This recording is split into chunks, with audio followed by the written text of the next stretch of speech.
Hey guys, I'm still out in Wales with my good friends Omar and Arif, where they're riding their Triumph Tiger 1200 and Arif on the 1250 GS. But I thought I'd take a brief interlude to sort of discuss the kit that we're wearing.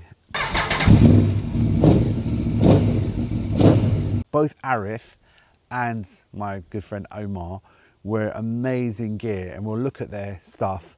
But on this trip, because as you know, or you probably realise, I'm between the UK and the UAE. And that being the case, I've got two sets of kit everywhere. So I thought I would take you through what I wear on the BMW. Now the BMW 1150 for me has been amazing because it's so simple and straightforward to use. It's really analog, and we've spoken about that in another video. But also my kit, I didn't overcomplicate things and I wore what I had, and I hope that maybe inspires some of you guys to see that you don't have to have the latest kit to go on a tour, but actually what you may have could do the job.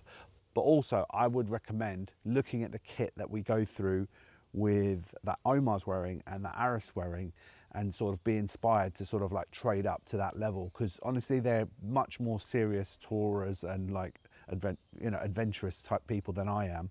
And when I tag along, I'm glad that my kit holds up. So without further ado, let's just go through what I wear on a day-to-day basis. Now, the number one thing that I wear is my Arai X4 crash helmet, which I haven't brought down, but that's fine because we can do that in a later video, right?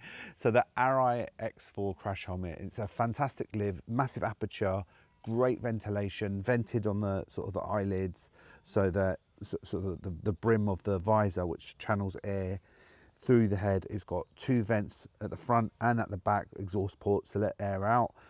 The chin is vented, open up the aperture, the visor, and you've got loads of space in terms of getting air in there. The only downside that I have with the Arai X4 is there's no internal visor system. So either you're putting on different visor on every time you want to use it when it's getting changing light conditions, which I don't think is the best, or you have to wear those dorky glasses. So I just put my Ray-Bans on, and even in, so I wear Ray-Bans, and that just helps me with, because I'm a bit light sensitive. So that's the key thing. Right, let's look at what I'm wearing. So after the crash helmet, the next important thing for me is the back protector. I've had this force field back protector for over 10 years. I actually think it's longer than that, but this has served me well. It's a level 2 back protector, very vented, and it does the job of protecting my spine in case of a spill. I used to wear this on the racetrack, and I can attest that this has done its job on the racetrack, and especially when I've fallen off and run out of talent. So that's a must for me. Always wear a back protector. I don't understand anyone who doesn't wear a back protector or doesn't even put a back protector in their jacket, because most jackets come with back protection. The next thing I'll talk about are the jacket I'm wearing. So I've got this Day and Easy. I wish I was sponsored by them, but I'm not. But a Day and Easy summer jacket, and this is super vented. So it's been quite hot here. We've had a brilliant summer in the UK, and so this is absolutely essential just to keep cool, because on the bike you do bake a little bit.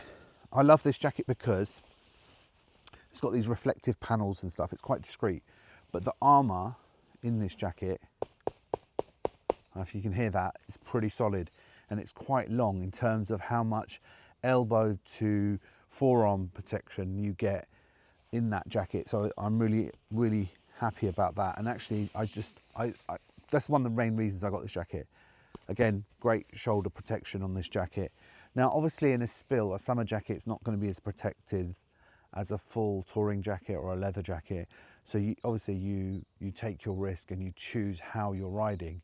So this is usually my choice when I'm at the destination and I'm riding. If I'm doing long motorway miles, I usually want my touring jacket on or a leather jacket. So that's what I choose.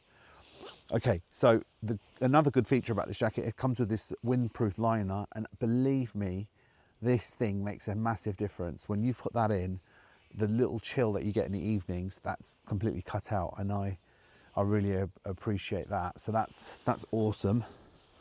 Again, that's not a waterproof jacket. It's a little bit water resistant, but it's not a waterproof jacket because it's vented. It's got holes in it, so it's going to get wet. Right, jeans. So I didn't wear my touring kit, as I mentioned. I've got a two-piece touring suit, but I wore my very trusty Knox Cordura jeans. And again, these jeans have been fantastic, really durable. They come with 3DO hip protection and also knee protection, and I feel pretty safe in these, and they're completely lined. You see the yellow lining in there? It completely from the top to the bottom in Kevlar lining. So in the summer they get hot, but it's the price I'm willing to pay to protect my legs. I'll put a tight belt on that and try and yeah, job's good, job's good. So those jeans are fantastic. So I would always recommend guys who wear regular jeans on a motorcycle, if you fall off, it's literally within milliseconds that those jeans are going to tear. They're just, your Levi's will just be ripped from your body. So I wouldn't wear those. And I guess risk is down to the individual. So that's me. This is the most minimum that I'll wear. In terms of further protections, I wear these awesome Dainese summer gloves. Again, super vented on the outside of my hands, also my fingers. You can feel the breeze through these, and they're fantastic. They've got the hard knuckle protection, a nice like goat leather palm with a protection on the palm. Again, these are not designed for big crashes or anything like that. They're just designed to offer you some protection in the hot summer days. And obviously these are not the be all and end all of hand protection, but for summer they make it bearable to be on the bike for such a long time. Also, if you've got heated grips like I have, and these are what they called handguard. Thank you. These are handguards. So also, if you've got heated grips like I have on this bike, which work, and handguards, the handguards offer airflow protection, so the airflow, the cold air doesn't get to your hands, but then combined with the heated grips, that's a winner. That's a winner. So when it gets a bit nippy, you can whack those on. And even when it's a bit warm, I do put it on the lowest setting. It's just comfortable for the hands, so that's good. When it gets a bit more chillier and I'm on the motorway, I do carry these around with me.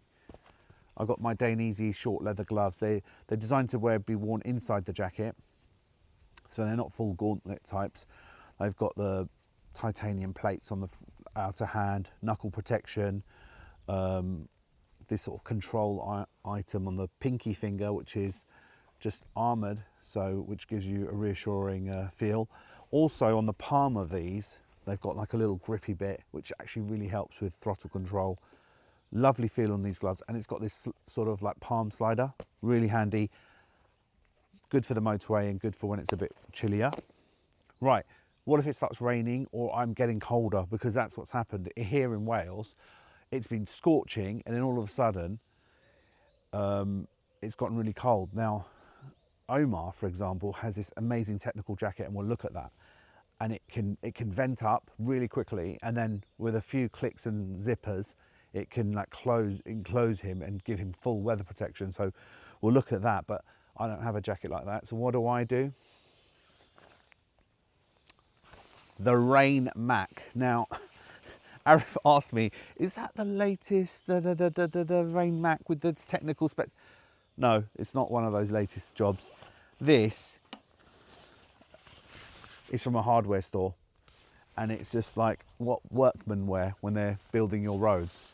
And I thought it's good enough for them, it's good enough for me. I whack this on, and I've been caught in torrential downpours in France in this, and honestly it's fantastic. Nothing will get through this. Coupled with my my regular touring jacket and everything underneath, this is phenomenal. It just keeps me warm. Obviously if it gets a bit hot, you're sweating in it because it's like boiling the bag. It's got a few little vents in it. It's a very fetching Valentino Rossi colour, which I approve of.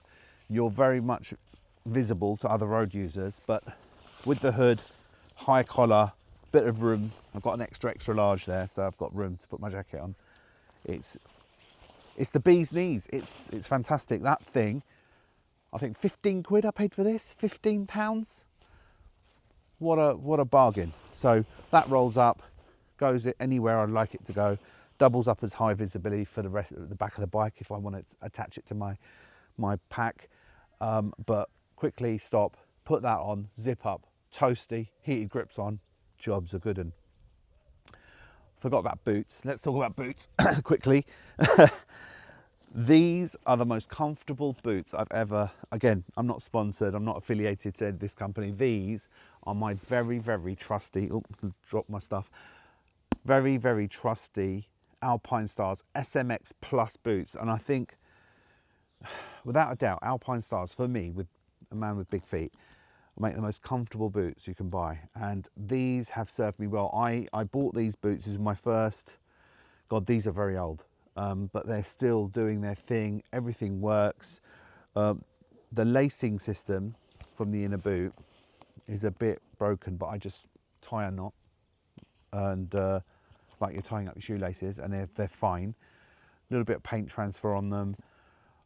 Very well worn on the racetrack when I first started doing track days over 10 years ago. 10 years ago now, actually, this year. These were the boots that I first wore. I wore these for a couple of track days and then I upgraded. But excellent comfort, good ankle protection. You know, they're soft boots, they're not the ultimate, but they're, you know, they're not a Daytona, for example, but they're a real nice boot. Really worn, could do with a scrub and a clean. The toe guard has come away, it's just perished, but it's actually still doing its job. So I will treat myself to a pair of brand new boots, but these are not the only boots I have. So, but I reach for these because they're so comfortable and they're airy and surprisingly waterproof. So there you have it. Okay, so that's a roundup of all the stuff that I have and I'm wearing on this trip. But we'll look at what the other guys are wearing and we can contrast. But it just goes to show that you can have basic kit and still do the tour with your mates. Hey guys, I hope you enjoyed that video of me going over my kit, and it shows that you don't need to have the latest and the best, most technical gear to go out there and enjoy a weekend riding with your friends, touring around. So I hope you enjoyed it, and if you did, please hit the like button, consider subscribing, and I'll see you on the next one. Bye.